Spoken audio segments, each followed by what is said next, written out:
சித்தி மேல காதல், சித்தியை ஒருத்தன் போய் கொலை பண்றான். தாய் தானே சித்தின்னாங்க. ஆமா, சித்தியை கொலை பண்றான் பாலியல் வேடிக்கைக்காக. தாய் வழி சமூகம் இருந்தது. அந்த தாய் வழி சமூகத்தில் பெண்கள் தான் ரூலர்ஸா இருந்தாங்க. அந்த பெண்களுடைய பிள்ளைகளைத்தான் ஒவ்வொரு நாளும் ஒரு ஆண் பிள்ளை அந்த பெண் தாயின் கட்டிலே அலங்கரிப்பார். த்ரிஷாவினுடைய ஜாதகத்தெல்லாம் பாத்தீங்க அப்படின்ற மாதிரி நிறைய த்ரிஷா அரசியலுக்கு வருவதற்கான வாய்ப்புகள் உண்டு நிறைய பேர் சொல்ல ஆரம்பிக்கிறாங்க. நீங்க ஜாதகத்தை பார்த்ததுனால கண்டிப்பா வாய்ப்பு இருக்கா த்ரிஷா அரசியல்? நாங்க ஃப்ரெண்ட்ஸா தான் பழகும், ஒரே பெட்ல தான் தூங்கும் செய்வோம் போகும். அப்போ ஒரு நாள் ஊட்டியில ஷூட்டிங், த்ரிஷாவுக்கு ஃபோக்கஸ் பண்ணிட்டு யாருப்பா இந்த பொண்ணு ஸ்மெல் பைண்டிங்கா இருக்காது, ஸ்மெல் பைண்டிங்கா இருக்காது. நேரம் அங்க உட்காந்துருந்த த்ரிஷா இப்படி உட்காந்துட்டேன். நான் சொன்னேன், Trisha you will become a very big heroine. No no no, I am not interested in cinema, I am only interested in abroad studies. Are you remember me ன்னு கேட்டேன். That's why sir I am laughing. What I have said on that day. Yes sir, yes sir. What you said is happened. அவ்வளவுதான். சூரியன் உச்சம் அந்த பெண் சித்திரை மாசம் வரும். பொதுவாக சூரியன் உச்சம் அப்படின்னாலே அரசியல்லாம் இருக்கும். அதான் நம்ம எம்ஜிஆர் மன்னர் வம்சம் கிடையாது, அவரு ஆயிட்டாரு. அவருடைய விலாசம் இல்லைன்னா ஜெயலலிதா ஒத்துக்குமா தமிழ்நாடு மக்கள்? வாய்ப்பே இல்லை. எம்ஜிஆர்னால தான் ஜெயலலிதா, அதில் எதாவது மாட்டோம். அப்போ த்ரிஷாவுக்கு யார் எம்ஜிஆர்? த்ரிஷாவுக்கு யார் எம்ஜிஆர்? வழக்காடியே நான் செத்தாலும் பரவாயில்லடா, வழக்காடி என் மொத்த சொத்து அழிஞ்சாலும் பரவாயில்ல, அமெரிக்கா கோர்ட்டுக்கு போறேன், லண்டன் கோர்ட்டுக்கு போறேன், இங்க முடியல சுப்ரீம் கோர்ட்டுக்கு அங்க போறேன். வழக்கு மேட்டு குடிக்கு ஒரு ஆதரவாகவும் இவர் சூத்திரர்கள் என்ற தலித்துகளுக்கு பட்டியலின மக்களுக்கு விரோதியாகவும் பேசுறாரு. பட்டியலினத்தில் பிறந்திருந்தாலும் பிராமண வாழ்க்கையை வாழ்வானியா? அம்பேத்கர் பிராமண வாழ்க்கையை வாழலையா? பிராமண குலத்தில் பிறந்தவனுக்கு நாடாளும் யோகம் இருந்தால் பிராமணர்கள் பிச்சை எடுத்து விட வேண்டும். நானே ஒரு பொண்டாட்டி வச்சுன்னு, ரெண்டாவது பொண்டாட்டி வச்சுன்னு, மூணாவது பொண்டாட்டி வச்சுன்னு இவங்களுக்கு 10 கோடி சம்பாதிக்கணும்னா நான் எப்படி வேதத்தை ஓதுவேன்? அதனாலதான் பிச்சை எடுத்து சாப்பிடணும். பிராமணர்கள் பிச்சை எடுத்து உண்ண வேண்டும். உங்கள் வாழ்க்கையில் விடை காண முடியாத கேள்விகளுக்கு விடை சொல்ல வருகிறார் The one and only Hattrick Success Astrologer in India.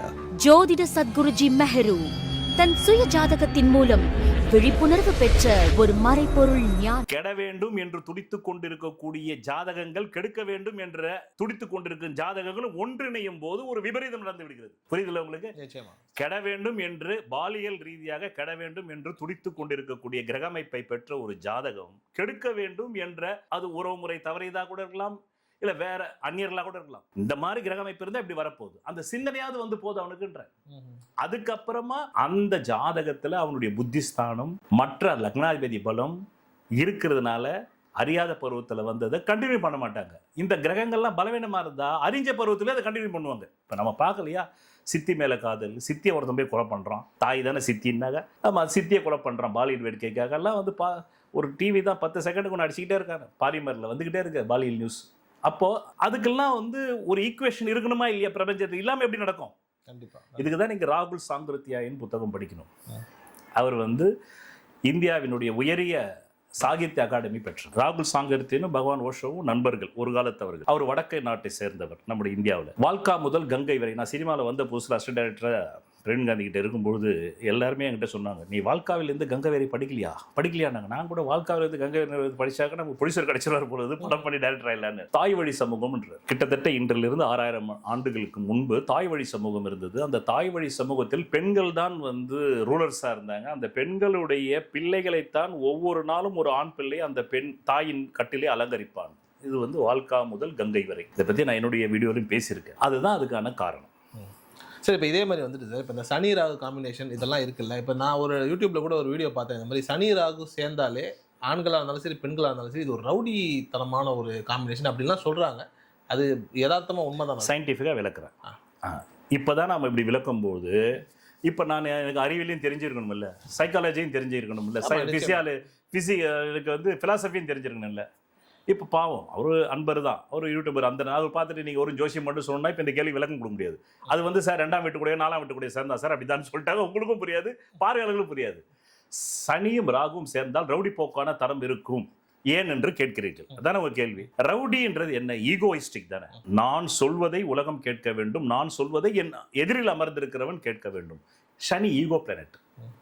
அதனால தான் ஜோதிஷம் என்ன சொல்லுது, ஒரு ஜாதகத்தில் சனி ஆட்சி உச்சம் ஆயிட்டாக அவனுக்கு பயங்கரமான ஈகோ இருக்கும். வழக்காடியே நான் செத்தாலும் பரவாயில்லடா, வழக்காடுவோம்டா, ஓபிஎஸ் மாதிரி. வழக்காடி என் மொத்த சொத்து அழிஞ்சாலும் பரவாயில்ல, அமெரிக்கா கோர்ட்டுக்கு போகிறேன், லண்டன் கோர்ட்டுக்கு போகிறேன், இங்கே முடியல சுப்ரீம் கோர்ட்டுக்கு அங்கே போகிறேன். வழக்கு அவனுடைய அந்த கோணம் வழக்கு ஆடி வெற்றி பெறணும்னா, தோக்குற வழக்காக இருந்தால் கூட சொத்து அழிஞ்சாலும், ஜோசியத்தில் இப்படியே இருக்குது, சொத்தை அழித்தாவது வழக்காடுவான். அவனுடைய நோக்கம் வழக்காடுவதாக இருந்தால், அவனுடைய நோக்கம் பிறர் அடக்கி ஆளும்னாக்கா ராகு கூட வேற சேர்றான். ராகு வந்து எந்த பிளானட்டோட சேர்ந்தாலுமே அந்த பிளானட்ல அடிக்ஷனை கொடுப்பான். அப்போ ஒரு மனிதனை அடக்கி ஆள்வதற்கு, ரவுடி ஆவதற்கு ஈகோ வேணும்ல. நான் தான் பெரிய ஆளு, ரவுடி ஆகிறதுக்கு என்ன ரீசன்? என்ன யாரும் அடிச்சுக்க முடியாது, அதுக்கு நான் கொலை கூட பண்ணுவேன், ஜெயிலுக்கு போவேன், வெளியே வருவேன், மீண்டும் வெளியே வருவேன், இதுதானே. அப்போ சனி ஈகோ. அதனால தான் ஒரு ஜாதகத்தில் சனி நீசமாயிடணும்னு ஆயிட்டாலே அந்த ஜாதகத்தில் துன்பம் கம்மி. ஓகே. சனி உச்சம் ஆயிட்டான்னா துன்பம் ஜாஸ்தி. நிறைய பேர் நினைச்சுப்பான் சனி உச்சம் இருக்குமா. சனி உச்சம் ஆகக்கூடாது. உச்சமானாக்கா ஊர்ல இருக்கிற கஷ்டத்தெல்லாம் தூக்கி தலைமையில போட்டுமா, சமுதாயத்தை திருத்துறேன். சமுதாயத்தை நீங்க என்னைக்கு திருத்த முடியும்? அதான் நீ ஒரு பிரச்சனை தீர்த்தாக்க 100 பிரச்சனை வரும் சமுதாயத்துல. உன் ஆயிலே பத்தாது. சமுதாயத்தின் பிரச்சனைகள் என்னைக்கு 50,000 வருஷமா தீராத பிரச்சனை நீ எப்படி இன்னைக்கு வந்து தீர்க்கவே முடியாது. ஒன்றை தீர்த்தால் 100 உருவாகும் சமுதாயத்தில். அப்ப சனி எவன் ஜாதத்துல உச்சமா இருக்குதோ அவன் தான் இந்த ஈகோ வரும். இந்த ஈகோ தான் ரவுடி போக்க கொடுக்குது. ஆனா உண்மையான ரவுடியாய் கொலகாரன் ஆகணும்னா ஒரு ஜாதகத்துல 3 கிரகங்கள் சேரும். சனி ஈகோ, செவ்வாய் அந்த ஈகோவை வந்து நிறைவேற்றக்கூடிய போர் கிரகம். அப்போ அந்த ஈகோவை ஜெயிக்கிறதுக்கு என்ன பண்ணுவான்? போர் பண்ணணும், கொலை பண்ணுவான். போர்னா கொலை தான். அதனால தான் சனி செவ்வாய் சேரக்கூடாதுன்றான். இது 1-2 வருஷத்துல இது வந்து ஒரு 4 வாட்டி சேரும் போது தான் இயற்கை சீற்றம் கூட வருது. ஓகே. இந்த சுனாமி மாதிரி, சுனாமி, பூகம்பம், இதெல்லாம் நான் 15 வருஷமா 10 வருஷமா சொல்லி சக்ஸஸ் பண்ணியிருக்கேன் சேனலில். அதெல்லாம் நான் வந்து சோஷியல் மீடியா ஃபுல்லாக எனக்கு வந்த லட்சம் கமெண்ட்ஸ் போட்டிருக்கேன், தெரியும் உங்களுக்கு. அப்போ சனி செவ்வாய் சேரும்போது தான் சனி தான் வந்து பூமிக்கு அடியில் இருக்கக்கூடிய இரும்பு தட்டுகள். செவ்வாய் பகை கிரகம். அந்த செவ்வாயும் சனியும் சேரும்போது தட்டுக்கள் நகர்வதால் பூகம்பமும் வருகிறது, சுனாமியும் வருகிறது. இதே சனி செவ்வாய் சேரும் போதுதான் யார் ஜாதகத்துல சனி செவ்வாய் வந்து சேர்க்கையிலுக்கு தான் உஷாரா இருக்கணும். இல்லைன்னா இவன் டாஸ்மாக்ல போய் அங்க ஒரு வம்பு வழக்கு வாங்கிடுவான். இவன் குடிக்கும்போது எவனா ஒருத்த வந்து இவனை நிறைய பார்ல சண்டை வருது. ஆமா, டாஸ்மாக் பார்லயும் வரும், உயர்தர பார்லயும் வரும். அப்போ ஜோதிஷன் தெரிஞ்சுக்கிட்டா நீ அந்த சண்டையில இருந்து பாதுகாத்துக்கலாம் இல்லையா? உண்மைதான். அப்போ ஒரு ஜாதகத்துல சனி செவ்வாய் சேரும் போது அவன் சண்டை பிரியன். கேது சேரும் போது எதிராளியை கொலை பண்ணும் போது நீங்க பயப்படக்கூடாது. கேதுவா ராகுவா சார்? கேது, ராகு கிடையாது. கேது தான் ஈவி இறக்கம் இல்லாதவன். அதனால்தான் கேதுவை போல் கெடுப்பார் இல்லை, ராகுவை போல் கொடுப்பார் இல்லை. கேது வந்து ஈவிறக்கம் பார்க்க மாட்டான். நான் வேசர்பாடில் இருந்திருக்கேன், பெரியவங்களுக்கு. அங்கே ஃபுல்லாக ரவுடிசம் ஏரியா தான். பல ரவுடிகள் ஜாதத்தை பார்த்துருக்கேன். அந்த வகையில் அப்புடைய ஜாதத்தை பார்த்துருக்கேன். அவர் ஜாதத்தில் விருச்சிக லக்னம், லக்னத்தில் சனி, லக்னத்தில் செவ்வாய், லக்னத்திலே ராகு. ராகு வந்து பந்தா. அண்ணன் யார் தெரியுமா? ரவுடிகளுக்கெல்லாம் அதானே இருக்கு. அண்ணன் யார் தெரியுமான்றது தான் ராகு. செவ்வாய் வந்து அண்ணன் வீரண்டா, அதுல யார் தெரியுமா? இப்ப ராகு வந்து அவனுக்கு தனித்துவமான குணமே கிடையாது. அவன் யாரோட சேர்றானோ அவன மாதிரி ஆயிடுவான். அவன் புதனோட சேர்ந்தா கணித விஞ்ஞானி ஆயிடுவான். அவன் சூரியனோட சேர்ந்தான்னாக்கா ஆமா எனக்கு தாண்டா எல்லாம் தெரியும்னுவான். அவன் செவ்வாயோட சேர்ந்தா நான் தாண்டா ரவுடி என்னுவான். செவ்வாய் தானே ரவுடி. செவ்வாயோட ராகு சேரும் போது அண்ணன் யார் தெரியுமா அப்படின்வான். கூட சனி சேரும் போது அவன் பலமா சேர்த்து வச்சுக்கோ, தன்னை எதிர்க்கிற எந்த ஆளா இருந்தாலும் அவனுக்கு கொலை பண்றது. அந்த கொலை பண்றதுக்கு ராகுவோட செவ்வாய் சேர்ந்தாலே ராகு 7ல தான் இருப்பான். 7ஆம் பார்வை செவ்வாயை பார்த்துருவானே, சனியை பார்த்துருவானே. அந்த கொடூர குணத்தை கொடுப்பவன் கேது. அதனாலதான் கேதுவுக்கு தலை இல்லை. தலை இருக்கிறவன் தானே யோசிப்பான். உண்மைதான். மூளையே இருக்காது. அவ்வளவுதான். ஞானி ஆகிறதுக்கும் தலை இருக்கக்கூடாது. இல்லைன்னாக்கா அழகான மனைவியை கட்டிக்கிட்டு நல்ல காரு பங்களாவோட வாழாம போய் காட்டுல உட்காருவானா? அங்க போய் உட்காந்து என்ன பண்ண போறான்? அணுகுண்டுகள் தயாரிக்க முடியுமா? பொருள் உலகத்துக்கு எந்த பயனும் இல்லையே. உண்மைதான். இப்போ அதான் ஓஷோ சொல்லுவாரு, ஞானிகளில் 3 வகை உண்டு. முதல் வகை ரமணர் மாதிரி, ராமகிருஷ்ண பரமஹம்சர் மாதிரி. அவங்க அடைஞ்ச அந்த இன்பத்தை அவங்களே உள்ள வச்சுப்பாங்க, அப்படியே வச்சுப்பாங்க. அது வெளியே சொல்லணும்னா கல்வி அறிவு வேணும்ல, பேசணும்ல. ஓஷோ பேசியிருக்காரு, 10,000 மணி நேரம் பேசியிருக்காரு, 650 புக் வந்திருக்கு. இன்னைக்கு நான் ஒரு நாளைக்கு ஒரு பதிவுன்னு சொல்லிட்டு 1800 பதிவுகள், தத்துவ பதிவுகள் போட்டிருக்கேன் கம்யூனிட்டி பேஜில், ஃபேஸ்புக்கில். 2400 வீடியோக்கள் பேசணும் இல்லை. அந்த மாதிரி ரமணர் பேசினாரா? பேசல. காரணம் என்னன்னா அவங்களுக்கு கல்வி அறிவு இல்லைன்னு ஒரு விஷயம். 2வது வகை கொஞ்சம் கல்வி அறிவு இருக்கும், ராமலிங்க அடிகளார் மாதிரி கொஞ்சம் பேசுவாங்க. நிரம்ப கல்வி அறிவு பெற்றவன் தான் ஓஷோ மாதிரி பேச முடியும், என்ன மாதிரி பேச முடியும். நான் பல பிறவிகளே நிரம்ப கற்று வந்தேன். அதனால தானே அகத்தியர் சொல்றாரு, அதிமேதையாகவும் அறிவாளியாகவும் தத்துவ ஞானியாகவும் அதிமேதை. அப்ப அதிமேதைனா பல பிறவிகளை கத்துக்கு வராம எப்படி பேச முடியும்? அப்ப நம்ம எப்படி ஜோசியத்தை 6ஆம் வீட்டு கூட 8ஆம் வீட்டு கூட பேச முடியும்? 6ஆம்னா என்ன, 8ஆம்னா என்ன?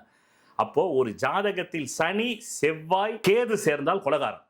த்ரிஷாவனுடைய ஜாதகத்தெல்லாம் பாத்தீங்க அப்படின்ற மாதிரி நிறைய இடங்கள். ஆமா, இப்ப நான் ஜோடின்னு சொல்றதுனால நீங்க கேக்குறீங்க. ஆமா. ஜோடியில தான் அவங்க ரிச் கேர்ள் ரிச் கேர்ள். ஆமா, ஜோடியில வந்துட்டு அவங்க பின்னாடி சிம்ரன் பின்னாடி நிப்பாங்க, பின்னாடி இருந்திருப்பாங்க. அப்ப நீங்க வந்துட்டு அவங்களுடைய ஜாதகத்தை பார்த்திருக்கின்ற மாதிரியான ஒரு செய்தி. கரெக்ட். இப்ப அண்மையில வந்துட்டு த்ரிஷா அரசியலுக்கு வருவதற்கான வாய்ப்புகள் உண்டு நிறைய பேர் சொல்ல ஆரம்பிக்கிறாங்க. நீங்க ஜாதகத்தை பார்த்ததுனால கண்டிப்பா வாய்ப்பு இருக்கா த்ரிஷா அரசியலுக்கு வர? அதாவது நான் வந்து பிரவீன் காந்தி என்னுடைய நண்பரும் கூட. நான் ஒரு ஜாதகம் பார்க்க போன உடனே அவருக்கு நிறைய லட்சியங்கள் இருந்தது. அப்போ வந்து ஒரு ஜோடின்னு ஒரு படம் கமிட் ஆகிட்டு இருந்தார். அப்போ அதில் நானும் சொன்னேன், நானும் வந்து கொஞ்சம் சினிமாவில் வந்து நான் டைரக்டர் ஆகணுன்றது ஜாதகத்தில் கிராமைப்பு இருக்குது சார் அப்படின்னாக்க உங்க கூட ஒர்க் பண்ணலாமான்னு தாராளம் பண்ணுங்க, எனக்கு ரொம்ப யூஸ்ஃபுல்லுன்னு. நாங்கள் ஃப்ரெண்ட்ஸாக தான் பழகணும், ஒரே பெட்டில் தான் தூங்கும் செய்வோம் போவோம். அப்போ ஒரு நாள் வந்து ஊட்டியில் ஷூட்டிங்கு. ஃபர்ஸ்ட் நாள் வந்து ரிச் கேர்ள்ஸ் வந்தது. அப்போ ஆர்த்தர் வில்சன் தான் கேமராமேன். அவன் வந்து வியூ ஃபைண்டரில் பார்த்தா போல் சிம்ரனை தான் ஃபோக்கஸ் பண்ணணும், ஆர்த்தர் வில்சன் அப்படி வியூ ஃபைண்டர் பார்த்தா போல். ஆர்த்தர் வில்சன் பார்த்துட்டு த்ரிஷாவுக்கு ஃபோக்கஸ் பண்ணிவிட்டு, யார்ப்பா இந்த பொண்ணு ஸ்மெல் பைண்டிங்காக இருக்கால பெருசாக வருவான்னொன்னே என் நண்பர் அலாவுதீன் ரவிசக்கருக்கு அதில் அசோசியேட்டு. அவனும் போய் பார்த்துட்டு ஆமாம்ப்பா. உடனே வந்து பிரவீன் காந்தி பார்த்துட்டு ஆமாம்ப்பா இது பெரிய ஹீரோயினாக வரும்ப்பா அப்படின்னோடனே தாரா உமேஷ்னு சொல்லிட்டு ஒரு மாடல் கோஆர்டினேட்டர் இருக்காங்க. அவங்க மூலம் தான் இந்த ரிச் கேர்ள்ஸ். அப்போ 1000 rupees த்ரிஷாக்கு, ஒரு நாளைக்கு 1000 ரூபாய். அப்போ உடனே தாரா உமேஷுடைய நம்பரை பிடிச்சி அவங்கள போய் பார்க்கலாம், அடுத்த படம் பண்ணும்போது த்ரிஷாவை பயன்படுத்திக்கலான்னு நம்ம பிரவீன் காந்தி ஒரு விருப்பம் நினைச்சு போனாரு. பிரவீன் காந்தி அப்படின்னும் போது பிக் பாஸ் பிரவீன் காந்தி. ஆமா, அப்பதான் தெரியும் அவங்க பிரவீன் காந்தி. அப்ப நானும் பிரவீன் காந்தி தான் ஆழ்வார்பேட்டில் அவங்க வீட்டுக்கு போறோம். அப்பவே அவங்க நல்ல வீட்டுக்குள்ளேயே மெத இருக்கிற வீட்டில் தான் இருந்தாங்க. இன்னைக்கு அந்த வீட்டுக்கு ஒரு 25,000-50,000 வாடகை இருக்குன்னு நினைக்கிறேன், நல்ல வீடு. அப்போ பார்பி பொம்மை எடுத்துக்கிட்டு கீழே இறங்கிட்டே வந்தது. அப்போ பிரவீன் காந்தி சும்மா இல்லாமல் aunty he is my friend mister Ramesh Kanna, என்னுடைய இயர் பேர் சொல்லி is mister friend mister Ramesh Kanna, he is a great astrologer but is suffering to become a director with me as assistant director. அவருக்கு சினிமாவில் ஆர்வம் இருக்கிறனால என் கூட வந்து பாவம் கஷ்டப்படுறாரு அசிஸ்டன்ட் டைரக்டராக வேலை செஞ்சுக்கிட்டு அப்படின்னு ஒன்று. நேராக அங்கே உட்காந்துருந்த த்ரிஷாமா இப்படி வந்து உட்காந்துட்டாங்க, என் பக்கத்தில் உட்காந்துட்டாங்க. ஐயோ என் பொண்ணுக்கு நீங்கள் ஜோசியம் சொல்லணும் ஆமாம் அப்படின்னாங்க. நான் சொல்கிறேன், அப்போல்லாம் இந்த மாதிரி செல்ஃபோன்லேயே எனக்கு வந்து சாஃப்ட்வேர் கிடையாது. டேட் ஆஃப் பர்த் கொடுங்க, டைம் ஆஃப் பர்த் கொடுங்க, பிளேஸ் ஆஃப் பர்த் கொடுங்க, கணிச்சிட்டு நாளைக்கு வந்து சொல்கிறோம். இப்போ வெளியில் போய் கம்ப்யூட்டர் ஆலோஸ்கோப் போட்டு வந்து அது ஜாதகம் பார்த்த உடனே சொல்லிட்டேன், சார் சீக்கிரமாக புக் பண்ணுங்க இந்த பொண்ணை, உங்களுக்கு கிடைக்காதுன்னு. என்னையா இப்போ நான் 5 லட்ச ரூபா வாங்குற டேரக்டரியா எனக்கு ஜோடியில், அந்த பொண்ணுக்கு 1000 ரூபாயானாக்கா எதிர்காலம் பேசு, நிகழ்காலத்தில் அது கரெக்டு. அந்த பொண்ணுக்கு 1000 ரூபாய் உங்களுக்கு 5 லட்சம், ஆனால் எதிர்காலத்தில் பொண்ணு உங்களுக்கு கிடைக்காது, சீக்கிரமாக இப்போயே ஒரு அட்வான்ஸை போட்டு வைங்க உங்கள் ப்ரொடியூசர்கிட்ட சொல்லி. சிடிவி சார் தான் அவங்க ப்ரொடியூசர், நம்ம அந்த ஜீன்ஸ் படம் எடுத்தாங்க அவங்க தான் ப்ரொடியூசர் இந்த படத்துக்கு. என்ன எப்படியா சொல்கிற அப்படின்னு ஒன்று சந்தோஷமாயிட்டார். இப்போ நம்ம ஒரு ஹீரோயின் கட்சி பார்த்த படத்துக்குன்னு. அப்போ நேராக வீட்டுக்கு போனால், aunty good news for you அப்படின்னாரு. அவங்க வீட்டுக்கு போனால் வாட் பிரவீன் காந்தி அப்படின்னாங்க. He saying your daughter will become. நான் சொன்னேன், அது நான் சொல்கிறேன். அவர் முந்திக்கிட்டார் எக்ஸைட்மெண்ட்டில். He says your daughter will become very big heroine in Tamil industry. Is it mister Ramesh Kanna, please tell me அப்படின்னா. அப்போ பார்பி பொம்மை எடுத்துகிட்டு வந்துட்டு இருக்கு. நான் சொன்னேன், Trisha you will become a very big heroine. No I am not interested in cinema, I am only interested in abroad studies அப்படின்னு. 1983 அந்த அம்மா மே 5ஆம் தேதி. நேராக மற்றது பாவம் பெண்ணாக இருக்கனால அவங்களுடைய டைம் சொல்ல வேண்டாம். நேராக வந்தாங்க. நான் அந்த ஜாத்தை அப்படி பார்த்த உடனே சொன்னேன், you all become very big, you ruled Tamil cinema just like Saroja Devi எப்படி ரூல் பண்ணாங்களோ ஒரு காலகட்டம் கதாநாயகி, அந்த மாதிரி நீங்கள் ரூல் பண்ணுவீங்கன்னு 1999 ஜோடி டைமில் சொல்கிறேன். அடுத்தது அப்படியே வந்து நான் ஒரு கதை சொல்ல போகிறேன் ஷாமுக்கு, லேசா ப்ரொடியூசர் என் கிளைண்ட்டு விக்ரம் சிங். அந்த இடத்துல பிரியதர்ஷன் தான் டைரக்டர். அப்போது அவருக்கு பர்த்டே நைட் டின்னர் பார்ட்டி, இந்த ஆல்கஹால் பார்ட்டி, அதில் நானும் கலந்துக்கிட்டேன். அப்போ சிரிச்ச த்ரிஷா பார்த்து, அதுவும் சிரிச்சதுன்னு. அவர் remember me, that's why I'm லாஃபிங். அவர் ரிமெம்பர் மீன்னு கேட்டேன். That's why sir I am லாஃபிங், what I am said on that day, you said I am not interested in cinema and I am only interested in abroad studies. Now what are you doing? Yes sir, what you said is happened. அவ்வளோதான். அதுக்கப்புறம் நம்ம பழக்கம் கிடையாது. நான் தான் யார் கூடயும் போய் வச்சுக்க மாட்டேன். அவங்களா ஃபோன் பண்ணால் பேசுவதே தவிர, நமக்கு உலக மக்களால் வணங்கத்தக்க தத்துவ ஞானி ஆகிறதுக்கு கிரக அமைப்பு இருக்குது. அதுக்கு என்னென்ன படிக்கணும், அது என்னென்ன மக்களுக்கு விளக்கணும் ஜோசியத்தை, அதுதானே நான் 24/7 செஞ்சால் தானே ஏன் ஜாதகம் வேலை செய்யும். அவ்வளோதான். இதுதான், இப்படி தான் பழக்கம். அதனால சூரியன் உச்சம் அந்த பெண்ணுக்கு சித்திரை மாதம் பொறுத்து. பொதுவாக சூரியன் உச்சம் அப்படின்னாலே அரசியல்லாம் இருக்கு. அதுதான் அந்த பெண் வந்து மகர ராசி மட்டும்தான் சொல்கிறேன், கிரக அமைப்பு சொல்ல. மகர ராசி வந்து அந்த பெண்ணு தனுசு லக்னம், சூரியன் வந்து மேஷத்தில் உச்சம். பொதுவாகவே ஒரு ஜாதகத்தில் சூரியன் 8 கூடைனா இந்த உச்சமானாலாம் வேலைக்காக ஆதிபத்திய சிறப்பு. நான் சொன்னல முன்னாடியே, சிக்மண்ட் ஃப்ராய்டு மனம் உள்மனம் ஆழ்மனம் அப்படின்னு. அந்த மனம் உள்மனம் ஆழ்மன கிரகங்களாக சூரியன் வந்து உச்சம் பெறும்போது தான் நம்பர் 1 ரேங்க். இல்லைன்னா அதில் ஆர்வம் இருக்கும், அரசியலில் வந்துடலாம். இன்னொன்று, இந்த அரசியல்வாதிகள் எப்பொழுதுமே நடிகர் நடிகைகளோட தொடர்பில் இருக்கிறதுக்கும் நம்முடைய சோலார் சிஸ்டம் தான் காரணம்னு சொன்னா நீங்க வியப்பீங்க. சோலார் சிஸ்டத்துல சூரியன் என்ற அரசியல் கிரகத்தை வைத்து தான் நம்முடைய சூரிய குடும்பமே இருக்குது. அதனால தான் சூரியன் அரசியலுக்கு எடுத்துக்கிறோம். சூரியன் தான் மையம், அந்த சூரியன் தான் மையம், அந்த சூரியனை வைத்து தான் பூமி சுத்துது. அப்படி சுத்தும் பொழுது அந்த சூரியனுக்கு அடுத்த நிலையில் இருக்கக்கூடியது கலை கிரகமான அந்த வித்தை கிரகமான வியாபார கிரகம். கலை கிரகம் கிடையாது, வித்தை கிரகம், வியாபார கிரகம் புதன். ஆர்டர் வைஸ்ல சோலார் சிஸ்டம் எப்படி இருக்குன்னா, இங்க சூரியன் இருக்குன்னா அந்த சூரியன்ல இருந்து 30 டிகிரி 60 டிகிரிக்குள்ளேயே இவர் புதன் சுத்துவார். அவருக்கு அப்புறமா ஒரு 90 டிகிரிலேயே வந்து இவர் சுத்துவார், யாரு? சுக்கிரன். அப்போ ஆர்டர் வைஸ் சூரியன் அரசியல், அந்த அரசியலுக்கு அடுத்தபடி வியாபார கிரகம் புதன். அதனால்தான் எல்லா நாட்டு அரசியல்வாதிகளுக்கும் வியாபாரிகள் தயவு தேவைப்படுது. இவங்க எல்லாம் நெருக்கமா இருப்பாங்க. இவங்க ஃபண்டு கொடுத்தா தானே. இப்போ ட்ரம்ப்புக்கு யார்? எலான் மஸ்க் தானே அவ்வளோ கொடுத்தாரு. இதுவும் சோலார் சிஸ்டத்தில் இருக்கிறது தான். அப்போ வந்து சோலார்ல சூரியன் என்ற அரசியல் கிரகத்துக்கு ஃபண்டு சப்ளை பண்றது வியாபார கிரகம் புதன். அடுத்தது அந்த அரசியல்வாதிகளுக்கு வாக்கு வங்கி கேட்பதற்கு கேம்பெயினுக்கு போற நடிகர் நடிகைகள் தான் சுக்கிரன். அப்போ சூரியனுக்கு மிக அருகாமல் இருக்கக்கூடிய 2 கோள்கள் எதுன்னா புதனும் சுக்கிரனும். அதனாலதான் எல்லா இப்போ வந்து இங்க மட்டும் கிடையாது, ரொனால்ட் ரீகன் இருக்கார்ல, அவரு வந்து நடிகன் தான். அவர் தான் அமெரிக்கன் பிரசிடென்டா இருந்தார். அதனால்தான் எல்லா நாடுகளிலும் ஒரு மனிதன் வியாபாரத்தில் அந்த நாட்டின் உச்ச இடத்துக்கு போயிட்டாக்கா அவனுக்கு ஈஸியா அரசியல்வாதிகளுக்கு அவன் சப்போர்ட் பண்ணாதான் இவன் வியாபாரம் செழிக்கும். அதனாலதான் இந்த 2 கிரகம் நட்பு, சூரியனும் புதனும். உடனே அரசியல்வாதிகள் கை கொத்துக்கிறாங்க. இது தெரியாம நாம அதானிக்கே எல்லாத்தையும் கொடுக்குறாரு மோடின்னா, அங்க அதானி இல்லைனாக்கா ஒரு குதானிக்கு கொடுத்தாகணும். பேரு தான் மாறுமே தவிர, ஏன்னா அவன் தானே ஃபண்டு கொடுப்பான். இப்போ யூடியூப்ல உட்காந்து பேசிக்கிட்டு இருக்கிற ஆளை கூட்டு வந்து ஃபண்டு கொடுக்க சொல்ல முடியுமா? அதானி கொடுக்குற ஃபண்டு நீ கொடுப்பியா? அப்போ அவன் தான் கொடுக்க முடியும்.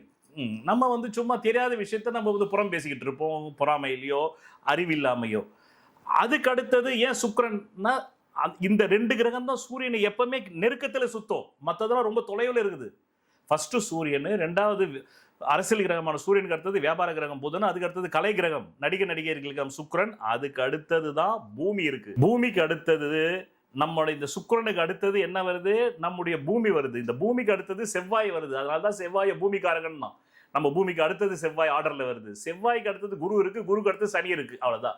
ராகு கேதுக்கு நிழல். வடதுருவ தென் துருவ வெட்டும் புள்ளியில் ஏற்படக்கூடிய ரசாயன காந்த கதிர்வீச்சு தான் ராகு கேது. இவ்வளவுதான். அதனால இந்த சூரியன் இந்த பெண்ணுக்கு உச்சமா இருக்கிறனாலேயே இப்பவே அந்த பெண்ணுக்கு வந்து நிறைய அரசியல்வாதிகள் வந்து பழக்கமா இருக்கணும். ஏன்னா அவங்க வந்து பிரபலமாயிட்டாங்கல்ல. அரசியல்வாதிகள்ல வந்து நாம பழக்க வச்சுக்க வேண்டாம். நாம பிரபலமானா அவங்க நம்ம கிட்ட வந்துருவாங்க. உண்மைதான். இல்ல, த்ரிஷாவுக்கு வந்துட்டு அரசியல்வாதிகள் பழக்கம்ன்றது வேற. பட் அது ஜெயலலிதா மாதிரி வந்துட்டு ஒரு அரசியலுடைய நிலைக்கு கொண்டுட்டு போகுமா, இல்ல ஒரு சிஎம்ஆவோ இல்ல அடுத்த நிலையில இருக்கக்கூடிய இந்த மாதிரி கொண்டுட்டு போகுமான்னா, அது தொழிலாகணும்னா அந்த அமைப்பு அந்த அம்மாவுக்கு இருக்கா அப்படின்னா, அம்சம் என்பது உங்களுடைய அம்சம் என்ன? இப்ப இன்னைய வரலும் எம்ஜிஆர் இறந்துட்டார். அவருக்கு அப்புறமா ஜெயலலிதா, அவரால் வழிகாட்டப்பட்ட ஜெயலலிதா, ஆமா, அவங்க கட்சி எடுத்து அவங்க ஒரு 30 வருஷம் ஆண்டுட்டாங்க. இப்போ எடப்பாடி. இதுக்கெல்லாம் பேஸ் போட்டது யாரு? எம்ஜிஆர். அதுதான் ஜாதகம். அதனால தான் ஜோதிஷம் என்ன சொல்றது, சர வீட்டில் ராஜகிரகங்கள் இருக்கணும். இப்போ இந்த அம்மாவுக்கு சர வீட்டில் தான் இருக்கு. ஸோ சர வீட்டில் வந்து எம்ஜிஆருக்கு 4 கிரகங்கள் இருந்தது. அது மட்டும் இல்லை, அவ்வளவு எளிமையாக இந்த ஜாதகத்துல அரசாலும் யோகம் இருந்தால் கூட ஜோதிஷம் சொல்லுது அரசால்வாங்க அப்படின்றத நீ சொல்லக்கூடாது. அது என்ன சார்? அது சொல்லக்கூடாது. சொல்லுது ஜோதிஷம் சொல்லக்கூடாது. இந்த ஜாதகத்துக்கு மட்டும் சொல்றேன், இந்த ஜாதகம் மட்டும், எந்த ஜாதகமும் சொல்லக்கூடாது. அதுக்கு என்ன சொல்லுது ஜோதிஷம்னா, ஒரு மன்னர் குடும்பத்தில் பிறந்தவனுக்கு ராஜயோகம் இருந்தால் அவன் மன்னன் ஆவான்னு சொல்லு. இப்ப இந்த இடத்துல நம்ம பேசணும்னு வச்சுக்கிங்க, இவர் வந்து மேட்டுக்குடிக்கு ஒரு ஆதரவாகவும், இதனால்தான் நிறைய ஜோசியர்கள் விளக்குறது இல்லை. இவர் வந்து சூத்திரர்கள் என்ற தலித்துகளுக்கு, பட்டியலின மக்களுக்கு விரோதியாகவும் பேசுறாருன்னுவாங்க. ஆமா, அப்படிதானே தோணும். அது வந்துட்டு ஆனா இது வந்து கிளாசிபிகேஷன். ஜோதிஷத்தினுடைய மூல நூல்கள் அவங்களுக்கு தெரியுமா? பிற்காலத்துல அவங்க மதத்துக்கு அப்பாற்பட்ட அறிவியலை சொல்றாங்க. அவங்க என்ன சொல்றாங்க, மன்னர் வம்சத்தில் பிறந்தவனுக்கு நாடாளும் யோகம் இருந்தால் மன்னன் ஆவான்னு சொல்லு. அதே ஒரு சூத்ரனுக்கு இருந்தால் பயிர் தொழிலில் பெரிய பணக்காரன் ஆவான்னு சொல்லு. விவசாயத்துல பெரிய பணக்காரனாவான்னு சொல்லு. அதே ஒரு சத்திரனுக்கு இருந்தால் ஒரு தளபதி ஆவான்னு சொல்லு. யாராவா? தளபதி ஆவான்னு சொல்லு. அதே ஒரு வைசியனுக்கு இருந்தா பெரிய வியாபாரி ஆவான்னு சொல்லு. இப்போ என்ன பண்ணுவாங்க, இந்த ஆளுக்கு ஒண்ணுமே தெரியாதியா அப்படின்வாங்க. என்ன, இந்த ஆளுக்கு ஒண்ணுமே தெரியாது, இந்த ஆள் போய் இந்த ஜோசியத்தை அறிவியல் ஆக்குறான்னு ஓஷோ பேசியிருக்காரு. பிராமண வைசிய சத்திரிய சூத்திரம் என்பது பிறப்பால் வருவது அல்ல. என் குருநாதர் ஒரு பட்டியலினத்தை சேர்ந்தவர். சிவாமேன் அவர் தன்னுடைய நூலில் எழுதியிருக்கார், பிராமண வைஷ்ய சத்திரிய சூத்திரனை மனிதர்கள் வகைப்படுத்தக்கூடாது. அவன் ஜாதகத்தில் பிராமண கிரகம் வலுத்திருந்தால் அவன் சூத்ரனாக பிறந்திருந்தாலும் பட்டியலிடத்தில் பிறந்திருந்தாலும் பிராமண வாழ்க்கையை வாழ்வானியா? அம்பேத்கர் பிராமண வாழ்க்கையை வாழலையா? இந்தியன் கான்ஸ்டிடியூஷன் கொடுத்தவர் தானே. இல்ல அது சரி, பட் ஆனா அதுல வந்துட்டு இப்ப வந்து அம்பேத்கர் நல்லா வாழ்ந்தா பிராமணர் அப்படின்னு ஏத்துக்க முடியும். பிராமண கிரகம் புரிஞ்சுக்கலையே. பாருங்க, 9 கிரகத்தையும் பிராமண வைஷ்ய சூத்திரனா பிரிச்சிருக்கு ஜோதிஷம். குருவும் சுக்கிரனும் பிராமணம். அதிலேயே புலால் உண்ணு கொண்டு எல்லா மது அனுபவிக்கிற பிராமணன் சுக்கிரன். ஓகே, அதுல புலால் மட்டும் உண்ணுட்டு ஓரளவுக்கு இவனும் அனுபவிப்பான். இந்த 2 பிராமண பாருங்க, போகக்காரகன்னு சொல்றான் குருவை. அதான் சொல்றான், ஆழமா ஜோசியம் தெரிஞ்சுக்கணும். நிறைய பேர் நினைப்பாங்க குரு உச்சமாயிட்டாக்க அவர் காமமே இருக்காது, அப்பதான் ஜாஸ்தியா காமம் இருக்கும் குரு உச்சமானா. ஏன்னாக்கா அவனுக்கு போகக்காரகன்னு ஒரு பேர் இருக்குது குருவுக்கு. போகம்னா என்ன? எல்லாத்தையும் போகிப்பது, பெண்ணையும் போகிப்பது, காமத்தையும் போகிப்பது, ஆன்மீகத்தையும் போகிப்பது, கடவுளையும் போகிப்பது, ஞானத்தையும் போகிப்பது. அதனால குருவும் சுக்கிரனும் பிராமண கிரகங்கள், சூரியனும் செவ்வாயும் சத்திரிய கிரகங்கள், சனி சூத்ர கிரகம், சந்திரன் புதன் வைசிய கிரகம். முடிஞ்சு போச்சா? இப்போ ஒரு சூத்ரன் இருக்காரு, ஒரு பட்டியலின மக்கள் இருக்காரு, குரு உச்சம், சுக்கிரன் உச்சம். அவர் பிறப்பால் பட்டியலின மக்களா இருக்கலாம், ஆனா எங்கேயோ உயர்ந்து அம்பேத்கர் பேர் வந்துருவார். ஏன் இன்னைய வரல ஒரு அம்பேத்கர் பிடிச்சிக்கிட்டு இருக்கீங்க? பட்டியலின மக்கள் அடுத்த அம்பேத்கர் ஏன் வரல? 75 வருஷமா ஒரு அம்பேத்கர் தான் வருவாரா? அவர் ஜாதகத்தில் இருந்த கிரகத்தை விட 10,000 பிறவிகளில் அவர் உழைச்ச உழைப்பு. ஏன் எல்லா பட்டியலின மக்களும் போய் அம்பேத்கர் ஆக வேண்டித்தானே? அப்போ உன்னுடைய உழைப்பு. அதனால தான் நான் மீண்டும் மீண்டும் சொன்னேன், ஜாதகத்தில் இருந்தால் கூட 9 கிரகம் உச்சமான ஜாதகம் பிச்சை எடுக்கிறதையே நான் பார்த்துருக்கேன். ஷீரோ என்ற ஒரு மேற்கு நாட்டினுடைய கணிதவியலாளர், எண் கணிதவியலாளர், இங்கிருந்து கொண்டு போய் தான் ஆக்கணும். அவன் ஜாதகத்தில் 9 கிரகம் நீச்சம். அதனால தான் ஓஷோ சொல்றாரு, எந்த பிறவியிலாவது நீங்கள் ஏதாவது ஆக வேண்டும் என்று முயற்சி செய்திருந்தால் தான் இந்த பிறவியில் ஆவீர்கள். இல்லைன்னா உங்க ஜாதகத்தில் 10 கிரகமே உச்சமா இருக்கட்டும், 50 கிரகமே உச்சமா இருக்கட்டும், நீங்க எதுவுமே ஆக முடியாது. 10 பைசாக்கு பிரயோஜனம் இல்லை. 10 பைசாக்கு பிரயோஜனம் இல்லை. நீ ஆகணும்னு நினைக்கணுமா இல்லையா சார்? இன்னைக்கு எத்தனை பேர் கோடி சொன்னோன்னு நினைக்கிறான்? ஆல்மோஸ்ட் எல்லாருமே விரும்புறாங்க. அதுக்கான என்ன முயற்சி நீ எடுத்த? ஒரு முயற்சி எடுக்கிறது இல்லை. உட்காந்து நீ பாட்டுக்கு ஊர்ல இருக்கிற எல்லா யூடியூப்பும் பார்த்துனுக்கிற, நீ கமெண்ட் போட்டுக்கிற, நீ லைக்கை போட்டுக்கிட்டு இருக்கியே தவிர நீ இப்ப நான் அந்த முயற்சி எடுத்து 2400 வீடியோ 1800 தத்துவ பதிவில் போட்டிருக்க. அந்த மாதிரி நீ என்ன போட்டிருக்க? போடாம நீ கமெண்ட் தான் போடுற. நீ ஏதாவது பண்ணணும் இல்லை? ஏன் சைனா வளர்ந்தது நம்மளை விட?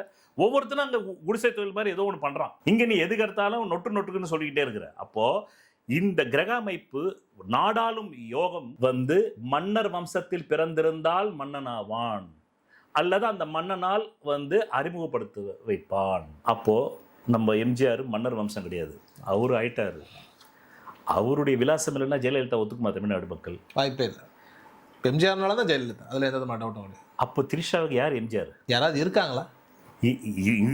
இனிமேல் வந்தாங்க எப்படி சார்? அந்த மாதிரி வயசாயிடாது. இப்போ கரெக்டாக 83னா 93, 2003, 2013, 2023னா இப்போதான் 42. இந்த வயசுலாம் ஜெயலலிதா ஆயிட்டாங்க, சிஎம்ஏ ஆயிட்டாங்க. அப்போனா இதுக்கு முன்னாடியே இன்னும் எம்ஜிஆர் மாதிரி யாரும் உருவாகலையா? நீங்க அதை பேசுங்க முதல்ல. எம்ஜிஆர் மாதிரி நீங்க உருவானா தானங்க நீங்க அவங்கள கொண்டு போய் அதோட எம்ஜிஆரோட அவங்க இருந்தாங்க. 85லேயே ஒரு கொள்கை பரப்பு செயலராக கொண்டு வந்தாரு. அவங்க 2 பேர் உறவுல 1000 விமர்சனம் இருக்குது. அது பர்சனல் நமக்கு தேவையில்லை. ஆமா, அது நமக்கு எதுக்கு தேவையில்லை. ஆமா ஆமா, இஷ்டப்பட்டவன் கஷ்டப்படுறான், அவ்வளவுதான். கிடைக்காதவன் பொறாமப்படுறான், இவ்வளவுதான் விட்டுட்டோம். ஆக மொத்தத்துல அவரால் அந்த 1.5 கோடி தொண்டனுக்கு அறிமுகம் கொடுத்தது எம்ஜிஆர் தானே? உண்மைதான். அந்த மாதிரி சசிகலா சசிகலாவை கொடுத்தாங்களே, ஜெயலலிதா கொடுக்கலையே. கடைசியில திவாகரோட ஒரு பேட்டியில சொன்னார். என்ன சொன்னார் தெரியுமா? ஜெயலலிதாவை பாதுகாத்த சசிகலாவை பாதுகாக்க தவறியவர் ஜெயலலிதா சொல்லியிருந்தாங்க. இன்னைக்கு கட்சி அந்த அம்மாக்கள் தானே இருக்கும். உண்மைதான். அந்த அம்மா ஒரு மீட்டிங்ல எப்படி எம்ஜிஆர் செங்கோலை அந்த அம்மாட்ட வாங்கிட்டு இவங்க தான் கொள்கை பரப்பு செயலாளர்னு சொன்ன மாதிரி அந்த சசிகலாவை ஒரு 15 வருஷத்துக்கு முன்னாடியே நல்லா இருக்கும்போது குறைந்தபட்சம் அந்த அம்மா 6 தேர்தலை சந்திச்சாங்க. அதுல 3ஆவது தேர்தலே சொல்லிட்டு இருக்கணும்ல, கண்டிப்பா எனக்கு பிறகு சசிகலா தான் அப்படின்றது சொல்ல வேணாம். கொள்கை பரப்பு செயலாளர் சொல்லிட்டு இருந்தா போதுமே. இன்னைக்கு அவங்க தான் பொதுச் செயலாளர். எடப்பாடியில எங்க இருந்து வர முடியும்? இப்போ இப்படி இருக்கும்போது த்ரிஷாவை அரசியலுக்கு கொண்டுட்டு வர்றதுக்கான அந்த எம்ஜிஆர் மாதிரியான ஆளுமை யாராவது இப்போ இருக்காங்களா? நீங்க தான் சொல்லணும். என்னை விட அதிகமா உங்களுக்கு தான் தெரியும். நீங்க தான் பத்திரிகையாளர், நீங்க சொல்லுங்க யாரும் இருக்காங்க இப்போ? இப்போதைக்கு யாரும் இல்ல. அப்புறம் வருவதற்கான எம்ஜிஆர் சிஎம்ஆ இருக்கும்போது தான் கொள்கை பரப்பு செயலர் எது ஏதோ சொல்லுவாங்கல்ல, பரீட்சை எழுதாத பரீட்சைக்கு கொள்கை பரப்பு செயலாளர் ஆக்கினாக்க என்ன இருக்கு? அதாவது பதவியே இல்லை உடுக்க, நீயே பதவியில் இல்லாம நீ கொள்கை பரப்பு செயலர்னு சொல்லிக்கோ, நீ யாரை விட சொல்லிக்கோ. ஆமா, அவர் இருந்தாரு, இவங்க இருந்தாங்க, அவர் கொண்டு வந்தாரு. அதனால தானே ஜெயலலிதா ஒத்துக்கிட்டான் 1.5 கோடி தொண்டர்கள். நிச்சயமா. டைரக்டா நாளைக்கு வந்து இந்த அம்மா வந்து பாவம் கட்சி ஆரம்பிச்சு நீங்க வந்துட முடியுமா? இல்ல சாத்தியமே இல்ல. த்ரிஷா அவர்கள் கட்சி ஆரம்பிச்சு வருவதற்கான சாத்தியங்கள் இல்ல. பட் ஆனா இப்ப வேற எந்த கட்சியாவது வந்துட்டு அவங்கள ஏத்துக்குச்சு அப்படின்னா முக்கியமா ஏத்துக்குனாக்க சிஎம் ஆகுவாங்களா? சிஎம்கேல என்ன சார் இது அபத்தமா இருக்கு. காங்கிரஸ் ஆகுமா, பிஜேபி ஆகுமா, மோடி செலோஜி, த்ரிஷாஜி ஆவோஜி, பிரைம் மினிஸ்டர் கர்தேஜின்னு சொன்னாங்க. அப்படின்னா இவங்க கிட்ட இவங்க நாலேஜ் அப்படி என்ன ப்ரெசன்டேஷன் கொடுத்துருக்காங்க. ஜெயலலிதாவுடைய இங்கிலீஷ் பார்த்து நான் மிரண்டுட்டேன் சார். ஒரு நாள் டிவியில் என்ன எனக்கு சௌகர்ச்சாரி அம்மா சொல்லியிருக்காங்க, இங்கிலீஷ் பலைய மாட்டாடணும், ஆனால் நான் அந்த அம்மா ஸ்டைலாக பேசுவாங்க இங்கிலீஷ். யார் சார் ஸ்டைல் வராது. அதுவும் எந்த மாநாட்டில் அந்த அம்மா பேசுது ஜெயலலிதா? ஹைகோர்ட் ஜட்ஜு கான்ஃபரன்ஸில் பேசுது. அங்கே உட்காந்துருக்கவங்களாம் ஹைகோர்ட் ஜட்ஜு. அப்போ ஹைகோர்ட் ஜட்ஜ் கான்ஃபரன்ஸில் அந்த அம்மா பேசின ஸ்பீச்சை ஒரு மணி நேரம் கேட்டு மிரண்டுட்டேன் சார். சும்மாலாம் அந்த ஹைட்டுக்கு போகல. எம்ஜிஆர் வந்து ஒரு அறிமுகம் தான் அந்த அம்மாவுக்கு, அறிமுகம் தான், அவ்வளோதான், ஒரு அறிமுகம் தான் அந்த அம்மாவுக்கு. அதுக்கப்புறம் அவங்களோட தனித்தரம். அதுக்கப்புறமா அந்த அம்மாவுடைய 5 மொழி நாலேஜ், ஆளுமை திறமை என்ன. அவங்களுக்கு லக்னாதிபதி அஸ்தமனமானதுனால எடுப்பார் கைப்பில்லை அந்த அம்மா. முதல்ல எம்ஜிஆர் எடுத்தார். சந்தியாம்மா இருக்கும்போது சந்தியாம்மா எடுத்தாங்க. அதுக்கப்புறமா எம்ஜிஆர் எடுத்தாங்க. அதுக்கப்புறமா சசிகலாமையார் ஜாதகம் ஒரிஜினலே எனக்கு தெரியும். அந்த அம்மா ஜாதகம் லக்னாதிபதி வந்து ஆட்சி அங்கேயே ஜெயலலிதா அம்மாவுடைய ஜாதகமான மிதுன லக்னத்துக்கு அதிபதியும் கூட சேர்ந்ததுனால அந்த அம்மா கையில் எடுத்தாங்க. அவ்வளோதான். அவங்களுக்கு ஒரு கேடயம் தான் சசிகலா. ஜெயலலிதா அம்மா சசிகலாவை தன்னுடைய ஒரு டிஃபென்ஸ் மினிஸ்டர் ஆக்கிக்கிட்டாங்க. அதுவும் அந்தரங்க டிஃபென்ஸ் மினிஸ்டர். இப்போ ஜெயலலிதா அம்மா சசிகலாவை டைரெக்டாக கட்சிக்குள்ளே கொண்டு வரணும்னு அவங்க விரும்பலை. விரும்பியிருந்தா கொண்டு வந்திருப்பாங்களே. இப்போ எம்ஜிஆர் விரும்பினார் இல்லை, இவங்களாவது அடம் பிடிச்சி என்னை கொண்டான்னு சொல்லியிருக்கணும்ல. அந்த மாதிரி தானே தோழியாக இருந்தீங்க நீங்கள். நீங்களா சொல்ல அக்கா என்ன எப்படியாவது ஆகணுங்கா, என்னுடைய நோக்கமே அதுதான், எனக்கு அதிமுக பொதுச்செயலாளர் வரதான் ஆகுங்க, நீங்கள் என்ன இப்போ அடம் பிடிச்சதான் செஞ்சுட்டு இருப்பாங்களே. அப்போ அவங்க இருக்கிறவரில் இவங்களால் அடம் பிடிக்க முடியலன்னு தான் நம்ம புரிஞ்சிக்க முடியும். இவங்க அடம் பிடிச்சாலும் அவங்க செய்யலைன்னு தானே நாம புரிஞ்சிக்க முடியும். புரியுதா உங்களுக்கு? அவ்வளவுதான். அப்போ நீங்க வந்து நாடாளும் ஜாதகம் இருந்தால், நீங்கள் பிராமண குலத்தில் பிறந்திருந்தால், அதுக்காக வந்து ஜோதிஷம் அவன நாடாளும் சொல்லலையே. பிராமண குலத்தில் பிறந்தவனுக்கு நாடாளும் யோகம் இருந்தால் ஹோமங்கள் செய்து பூசாரியாகி தலைமை பீடாதிபதியாக வரலாம். ஏன்னா வேதம் என்ன சொல்றது தெரியுமா? பிராமண உயர்ந்ததா சொல்லவே இல்லை. உண்மையான வேதம் என்ன சொல்றதுன்னா, பிராமணர்கள் பிச்சை எடுத்து உண்ண வேண்டும் சொல்லுது. ஏன்னா அவனுக்கு பற்று இருக்கக்கூடாது. பற்று இருந்தா அவன் எப்படி கடவுளை பத்தி உனக்கு போதிப்பான்? நானே ஒரு பொண்டாட்டி வச்சுக்கின்னு, 2வது பொண்டாட்டி வச்சுக்கின்னு, 3வது பொண்டாட்டி வச்சுக்கின்னு இவங்களுக்கு 10 கோடி சம்பாதிக்கணும்னா நான் எப்படி வேதத்தை உனக்கு ஓதுவேன்? அதுக்கான வேலையை தான் நான் போவேன். உனக்கு சத்தியத்தை பேசணும் இல்லை பிராமணன். உனக்கு வந்து கடவுளுக்கும் உனக்கு கனெக்ட் பண்றவன் தான் சார் பிராமணன். அதனாலதான் பிச்சை எடுத்து சாப்பிடணும்னு வேதம் சொல்லுது, நான் சொல்லவில்லை. பிராமணர்கள் பிச்சை எடுத்து உண்ண வேண்டும். சொல்வதெல்லாம் பலிக்கும் அபூர்வ வாக்கு சக்தி பெற்றவர் மெஹ்ரு அவர்கள். உங்கள் வாழ்க்கையில் பணம், புகழ், பதவி, திருமணம், குழந்தை பேரு, உயர்கல்வி, வெளிநாட்டு யோகம், கலைத்துறையில் வெற்றி, அரசியலில் வெற்றி போன்ற இன்னும் எண்ணற்ற உங்கள் வாழ்வின் கேள்விகளுக்கு ஒரு மனிதன் அவன் ஜாதகத்தை எப்படி அறிந்து கொள்வது? கான்டாக்ட் ஜோதிட Sadguruji Mehru. Address Quality Complex, first floor, new number 45, wall number 12, Arunachalam Road, Saligramam, Chennai 93. Phone 0442376072. Contact 9952959962, 98409 57612. Website www.srimeheru.org.